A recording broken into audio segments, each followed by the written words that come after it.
That's crazy what you sent me in that email this motherfucker sent you though. Yeah, so this is interesting times that we're living in, you know. Very and interesting. I know you got that because of that you have stepped into the realm of being an artist. Yeah, yeah. It's very, very interesting. Very interesting.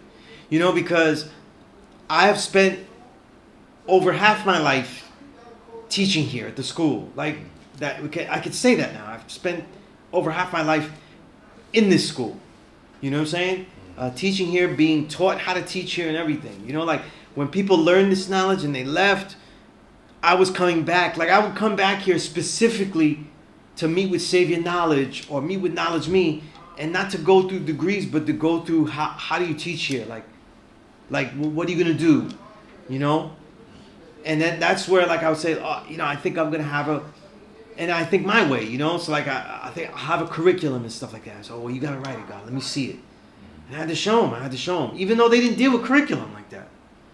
You know? No, you didn't deal with curriculum. No, he didn't. You know, he didn't give out a syllabus or anything like that. You know, right? Who did? Like, right? I can't think of anybody. Yeah, you know. But during those years, like a lot of people don't know, like when I started to teach and stuff, and it really became a thing. Like this is the way I do it, and it was accepted by many. I remember firstborn Al Jamel would come, and he was trying to come back and teach. He just never got healthy enough. He was trying to teach again too. And he wanted me, and I gave him all of my curriculum because he wanted to do something like that. And he never really got to do it though, you know. But I would have loved to see it though. But so I feel like it is me. This may not be like what I had to do or anything, but this is the way I feel when I represent. I feel like I was taught to represent the school, peace God, right? And to represent it in such a way that, like, even if I'm doing stuff in hip hop and stuff. People are gonna know that integrity. That even if I write about music or stuff like that, it's not gonna be biased toward this or that, right? But I would always represent what this was about and not manipulating shit. So there would be a great artist though, but he was saying some bullshit. I still would have to confront him. You know what I mean? And ask him about this. You know what I mean? If he says some dumbass lyrics though, right? Because you can make a great record and say something stupid. That happens every day, right?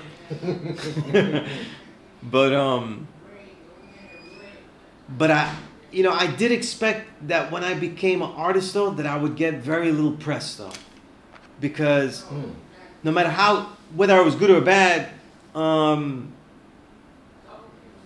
was always doing things for other artists though, but not necessarily for other media. You know what I mean?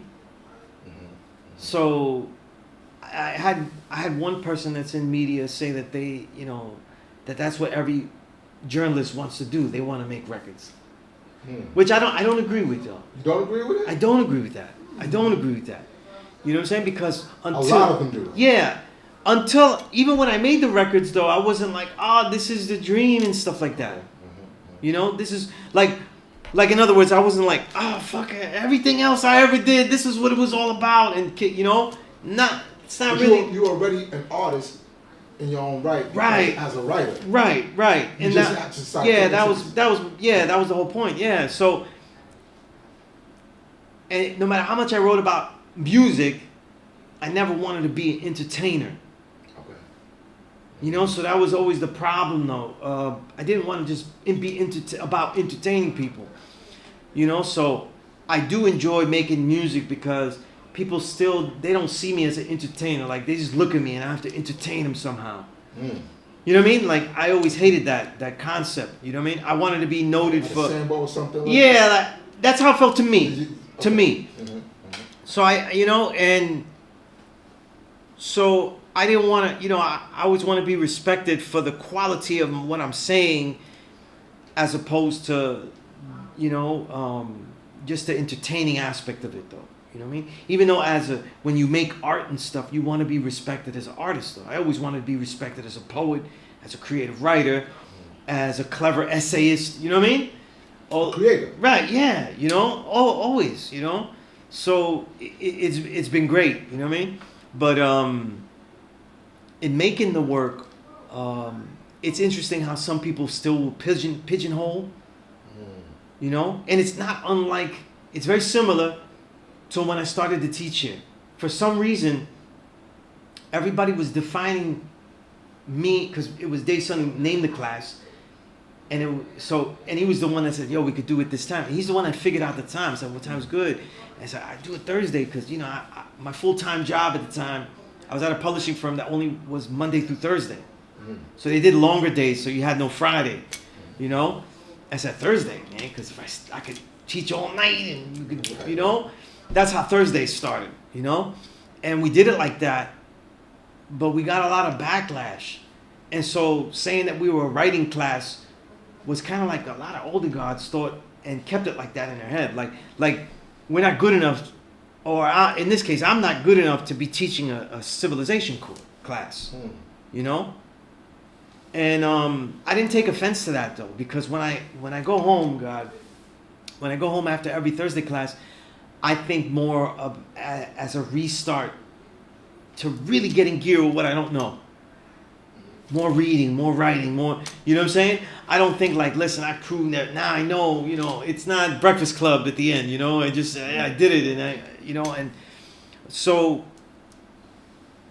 when people say that, I don't really think about that, but it was incorrect to just define us that way.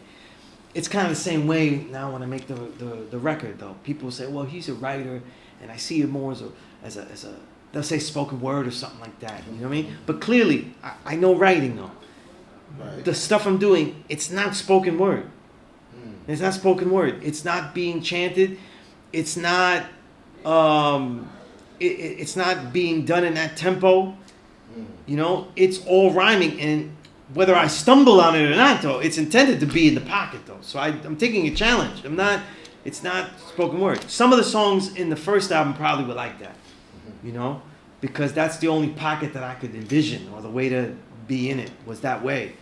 But as I went along, especially with King Kamon, like he's such a veteran with the shit that it's kind of like I imagine like people playing with curry and shit. Now you start thinking you could shoot threes and shit. You know what I mean?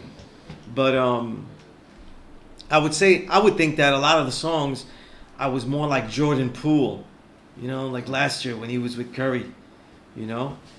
I might make some shots and everything like that, but some of them look crazy.